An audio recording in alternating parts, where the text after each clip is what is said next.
సంఖ్య తక్కువ ఉన్నప్పుడు మరి ఇంకెక్కడుంది ఆల్టర్నేటివ్? వీళ్ళకి భద్రత కావాలి ముందు. కూటమిలో ఉంటే భద్రత వస్తుంది. ఇప్పుడు ఆదినారాయణ రెడ్డి వాళ్ళు ఎంతమంది ఎందుకు వెళ్ళారు? కూటమిలో ఉంటే భద్రత అనే కదా అప్పుడు వెళ్ళింది.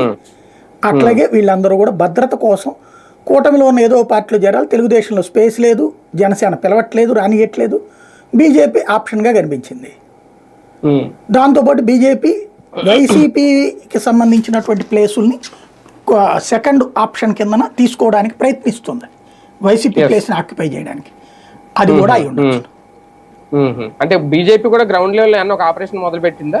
ఏం లేదు, వాళ్ళు ఏం చేయట్లేదు, వీళ్ళు ఎగబడుతున్నారు. వాళ్ళు నిజంగా అంత గట్టిగా సీరియస్గా చేస్తే చాలా మంది వెళ్తారు. ఇప్పుడు రాజ్యసభ దాంట్లో వాళ్ళు ఆపరేషన్ మొదలు పెట్టారు, 4 వెళ్ళిపోయారు కదా.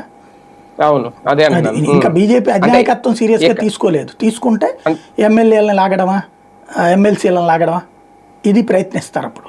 అంటే ఇక్కడ కూడా స్టేట్ లెవెల్ ఏమైనా వర్క్ మొదలైందా అనేది ఒక డౌట్. అంత సీన్ ఏం లేదు, అందుకే వీళ్ళు ఈవిడ ఒక్కతే కదా వెళ్ళింది, పెద్ద ఏం లేదు కదా అక్కడ.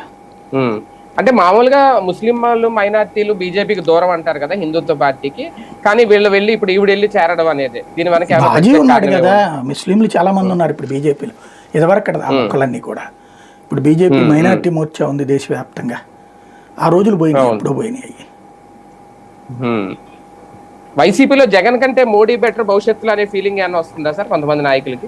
చూడాలి, అది ఇప్పుడు ప్రజెంట్ అయితే భయంతో వెళ్తున్నారు అనుకుంటున్నాను నేను. భవిష్యత్తులో ఎట్టుంటుందో చూడాలి. అంటే కేంద్రంలో కూడా ఇంకా ఆల్టర్నేటివ్ లేదు, నెక్స్ట్ అలాగే మోడీయే వస్తారు అనే ఆలోచన రాజకీయ అట్లా అనుకోడండి. బేసిక్ గా తెలుగుదేశం అట్లా అనుకున్న